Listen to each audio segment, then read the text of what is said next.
स्वागत करता हूं आप सभी का हमारे YouTube, Facebook व Instagram पर।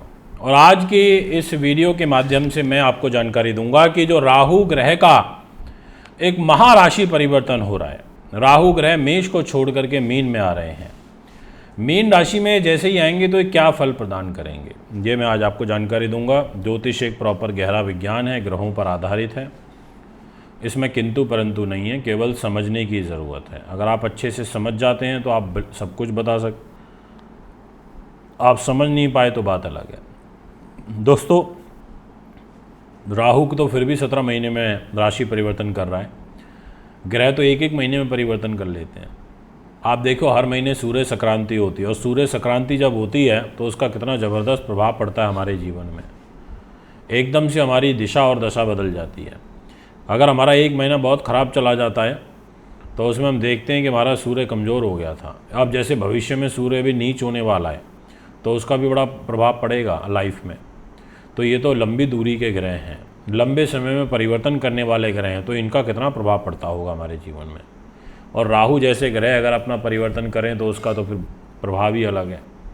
अब मीन राशि में आएंगे, बहुत सारे ऐसे लोग होंगे जिनकी मीन लगन होगी तो उनकी तो लगन में हो जाएंगे। किसी के 12th हाउस में, किसी के 2nd हाउस में, किसी के 5th हाउस में।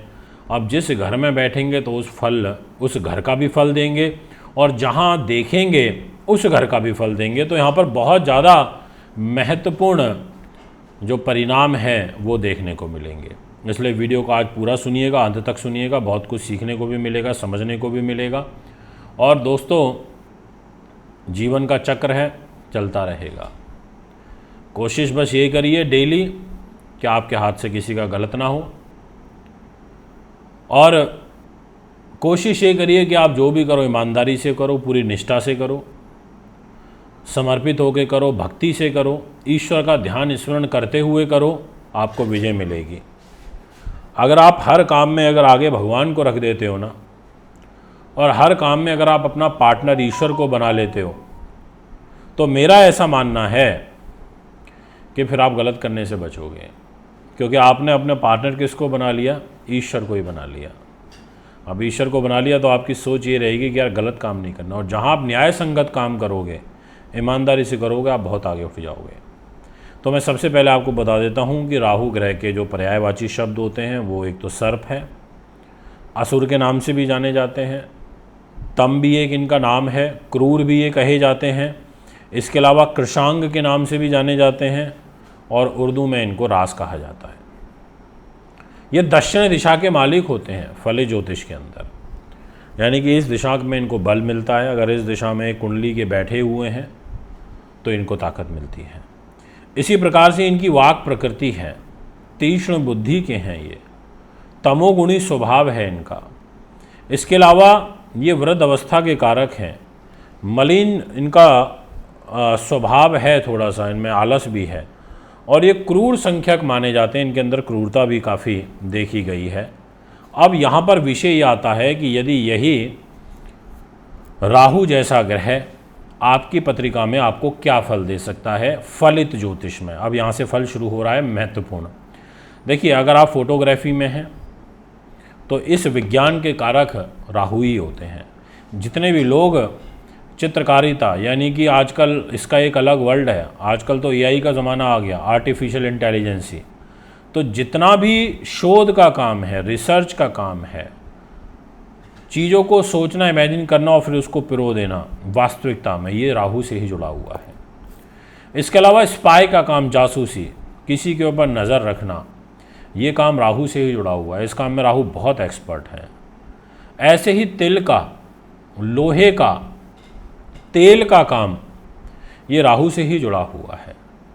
जितना भी अकस्मात काम, यानी कि तस्करी का काम, अकस्मात पैसा प्राप्ति का योग, अब वो तो जुए से आएगा, सट्टे से आएगा, लॉटरी से आएगा, वो काम यहाँ पर राहु से जुड़े हुए हैं। इसके अलावा जितना भी आपका 2 नंबर का काम तो है ही, साथ में अकस्मात दुर्घटना घटित हो जाना, अकस्मात कोई घटना घटित हो जाना, उसके अंदर भी राहु का एक बहुत महत्वपूर्ण रोल होता है, वो देखने को मिलता है। यानी कि राहु का प्रभाव हमारे जीवन में बहुतायत मात्रा में देखने को मिलता है। और अब ये राहु 17 महीने के लिए मीन राशि में आ रहे हैं। अब मीन राशि में आने का मतलब है कि मीन राशि को पूर्ण रूप से 17 महीनों तक प्रभावित करना। और जहां आप लिखा देख रहे हैं 12 नंबर, देख रहे हैं ना 12 नंबर लिखा है, वहां आपको राहु बैठे हुए दिखाई दे रहे होंगे। और ये है 30 अक्टूबर की कुंडली। मेष राशि को छोड़ देंगे, बहुत अच्छी बात है। दोस्तों क्या फल रहेगा? अब ये जहां आप देख रहे हैं 12 नंबर लिखा हुआ, क्योंकि कर्क राशि की आज बात हो रही है, तो ये घर होता है भाग्य का, उत्तम विद्या का। ये घर होता है पिता का, पुत्र का, पौत्र का, विदेश यात्राओं का। ये सारी चीज़ें इस घर से देखी जाती हैं, धार्मिक जीवन देखा जाता है।